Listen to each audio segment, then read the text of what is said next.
श्री कृष्णाय नमः। श्री गोपीजनवल्लभाय नमः। श्रीमदाचार्य चरणकमलेभ्यो नमः। श्री गुसाईं जी परम दयाल्वे नमः। अतः श्री मंगलाचरण। चिंता संतानहंतारो यत्पादाम्बुजरेण्वः स्वीयानान्तान् निजाचार्यान् प्रणमामि मुहुर्मुहुः। यदनुग्रहतो जन्तुः सर्वदुःखातिगो भवेत् तमहं सर्वदा वन्दे श्रीमद्वल्लभनन्दनम्। अज्ञानतिमिरान्धस्य ज्ञानाञ्जनशलाकया चक्षुरुन्मीलितं येन तस्मै श्रीगुरुवे नमः। नमामि हृदये शेषे लीलाक्षीराब्धिशायिनं लक्ष्मीसहस्रलीलाभिः सेव्यमानं कलानिधिं। चतुर्भिश्च त्रिभिस्तथा षड्भिर्विराजतैयौसौ पञ्चधारदये मम।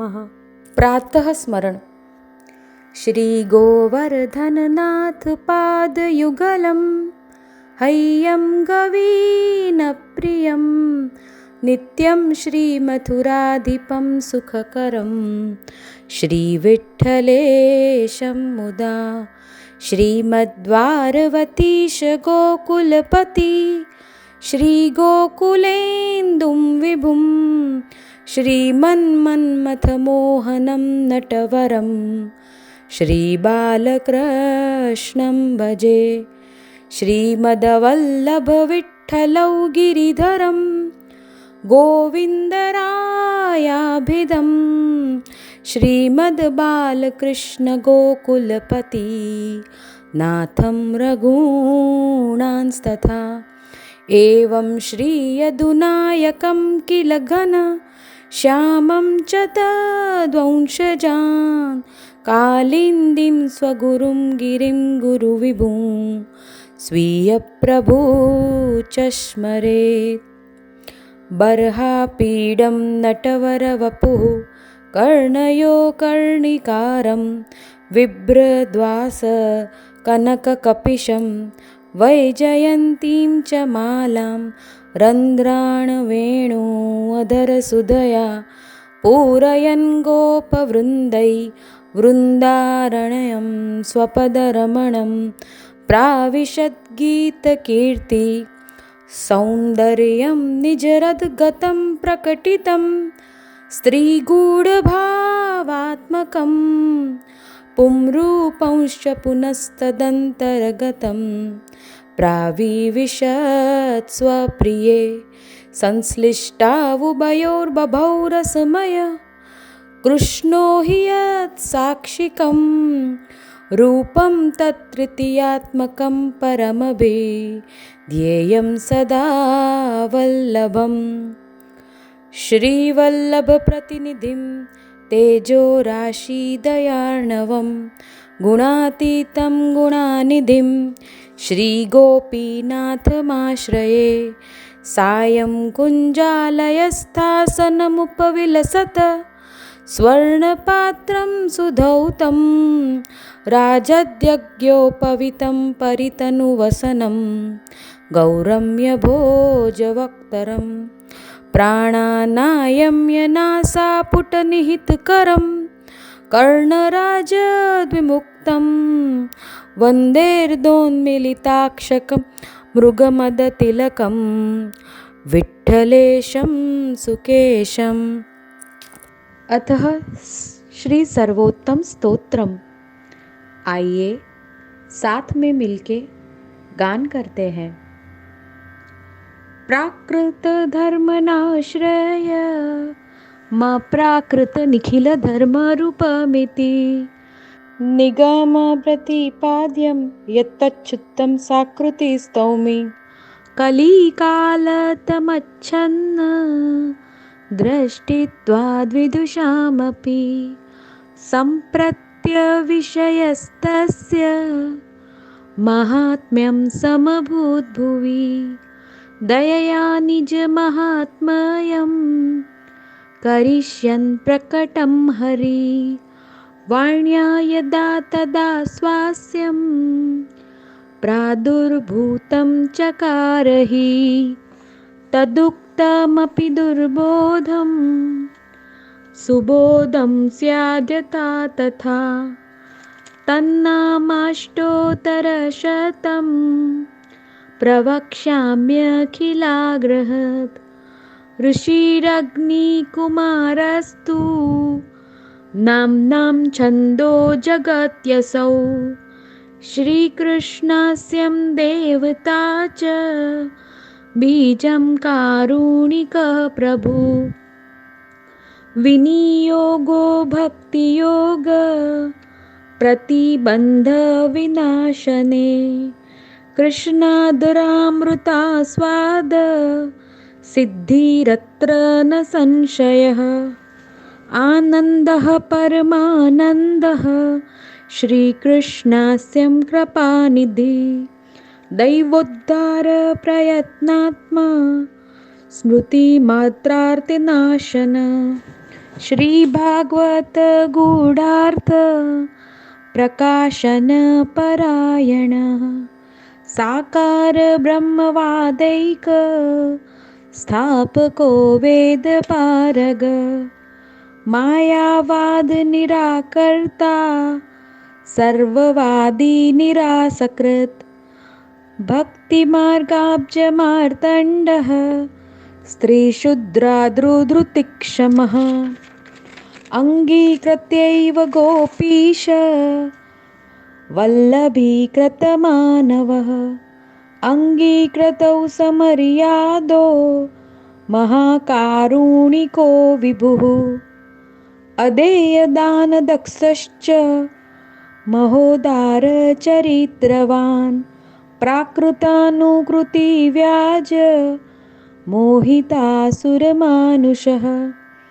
वैश्वानरो वल्लभाख्यः सद्रूपो हितकृतसतां जनशिक्षाकृते कृष्ण भक्तिकुन्निखिलेष्टदः सर्वलक्षणसम्पन्न श्रीकृष्णज्ञानदो गुरुः स्वानन्दतुन्दिलपद्म दलायतविलोचनः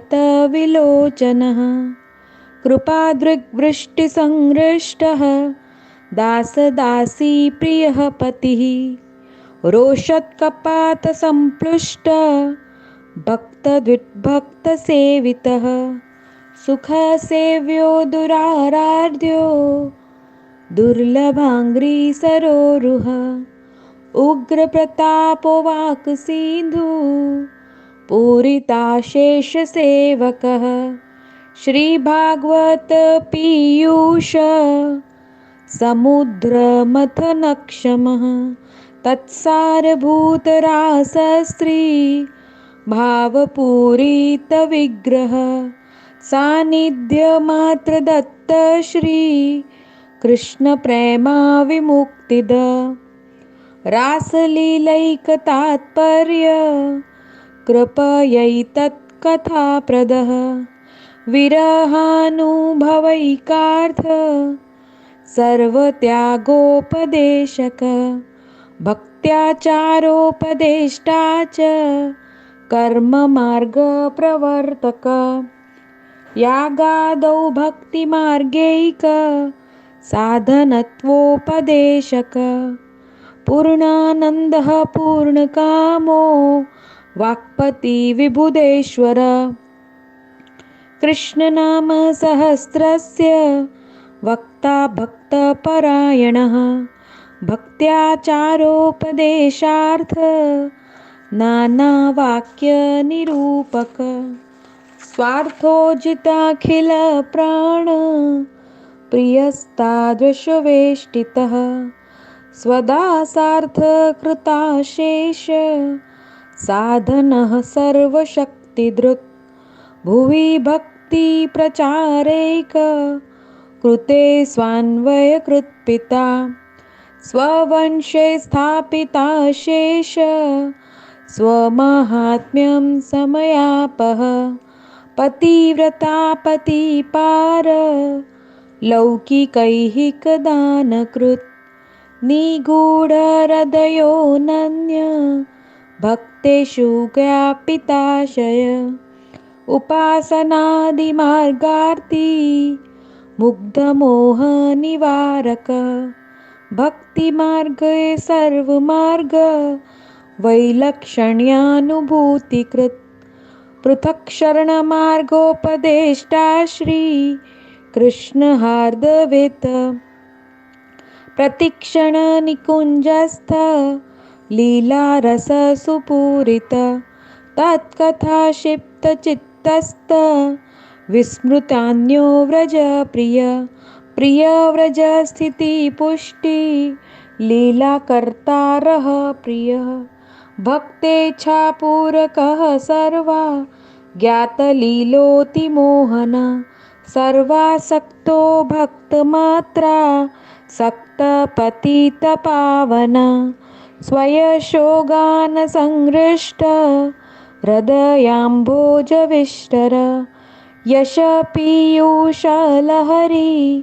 प्लावितान्यरसपर लीलामृतरसाद्राद्री कृताखिल शरीरभूत गोवर्धनस्थिति उत्साह तल्लीला प्रेमपूरित यज्ञभोक्ता यज्ञकर्ता चतुर्वर्गविशारदः सत्यप्रतीगस्त्रीगुणातीतो नयविशारदः स्वकीर्तिवर्धनस्तत्त्व सूत्रभाष्यप्रदर्शकः मायावादख्यतुलाग्नि ब्रह्मवादनिरूपकः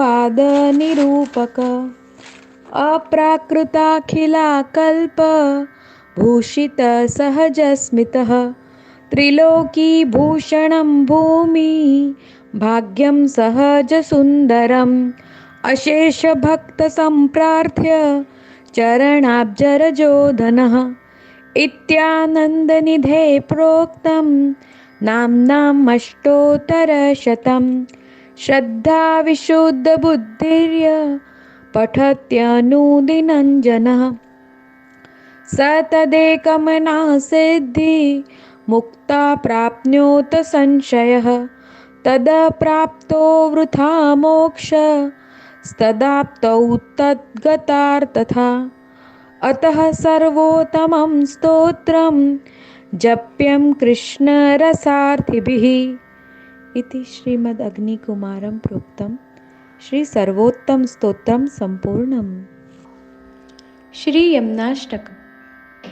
नमामि यमुनामहं सकलसिद्धिहेतुं मुदा मुरारीपदपङ्कज स्फुरदमन्दरेणुत्कटां तटस्थनवकानना प्रकटमोदपुष्पाम्बुना सुरासुरसुपूजिता स्मरपि तुश्रियं बिभ्रतिं कलिन्दगिरिमस्तके पतदमन्दपूरोज्ज्वला विलासगमनोलसत्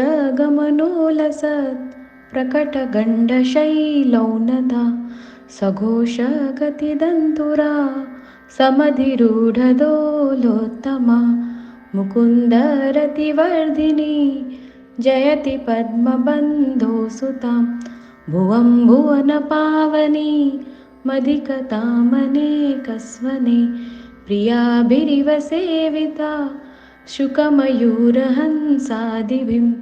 तरङ्गभुजकङ्कणा प्रकटमुक्तिका वालुका नितम्बतटसुन्दरी नमत कृष्णतूर्यप्रियम् अनन्तगुणभूषिते शिवविरञ्चिते वस्तुते घनाघननिभे सदा ध्रुवपराशराभीष्टदे विशुद्धमथुरातटे सकलगोपगोपीवृते कृपाजलधि संश्रिते मम मनः सुखं भावय यया चरणपद्मजा मुररिपो प्रियं भावुका समागमनतो भवात् सकलसिद्धिदा सेवतां तया सदृशतामियात् कमलजासपत्नी वयत् हरिप्रियकलिन्दया मनसि मे सदा स्थीयतां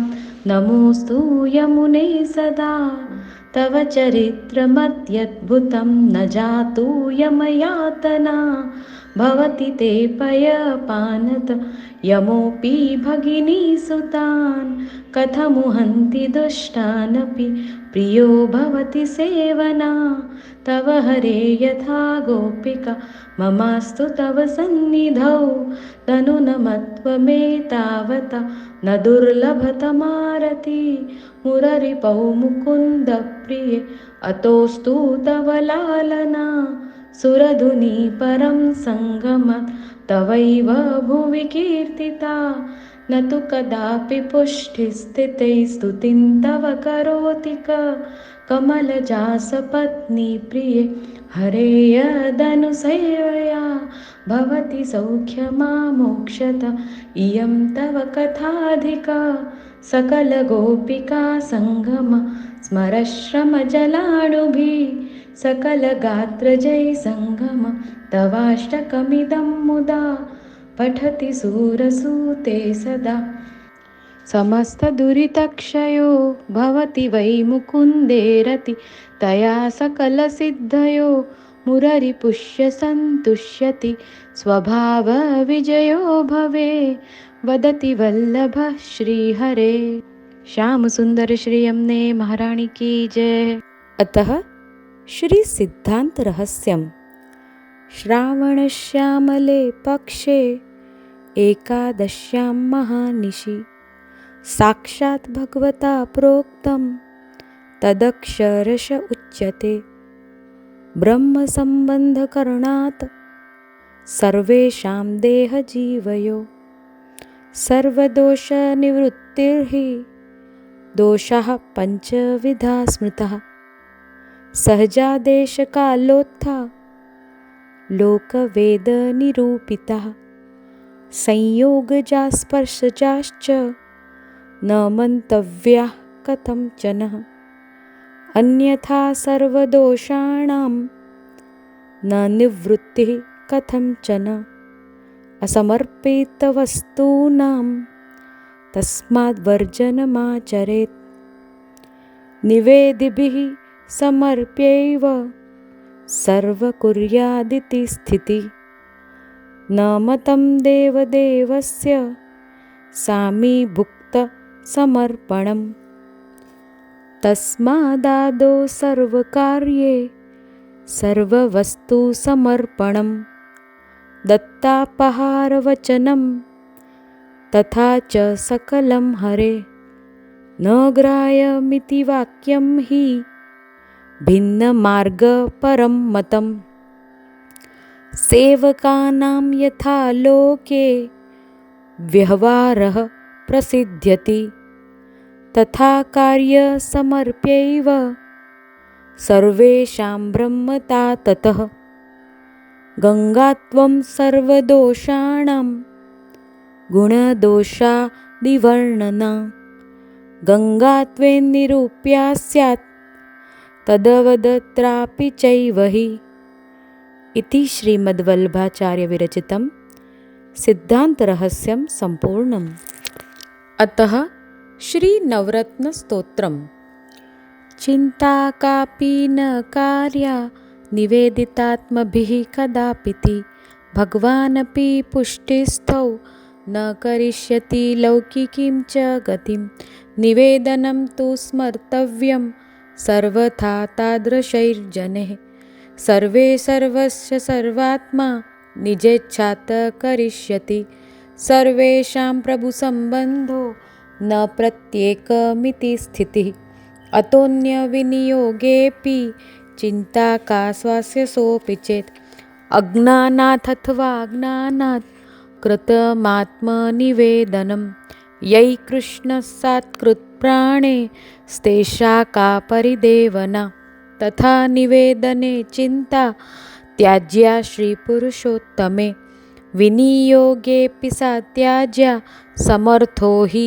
हरिः स्वतः लोके स्वास्थ्यं तथा वेदे हरिस्तु न करिष्यति पुष्टिमार्गस्थितौ यस्मात् साक्षिणो भवताखिलः सेवाकृतिर्गुरोराज्ञा बाधनं वा हरिच्छया अतः सेवा परं चित्तं विधाय स्थीयतां सुखम् चित्तोद्वेगं विधायापि हरिर्यद्यत् करिष्यति तथैव तस्य लीलेति मत्वा चिन्तां धृतं त्यजेत् तस्मात् सर्वात्मना नित्यं श्रीकृष्णः शरणं मम वददभिरेव सततं स्थेयमित्येव मे मितिः इति श्रीमद्वल्लभाचार्यविरचितं श्रीनवरत्नस्तोत्रं सम्पूर्णम्। अतः श्रीकृष्णाश्रयस्तोत्र।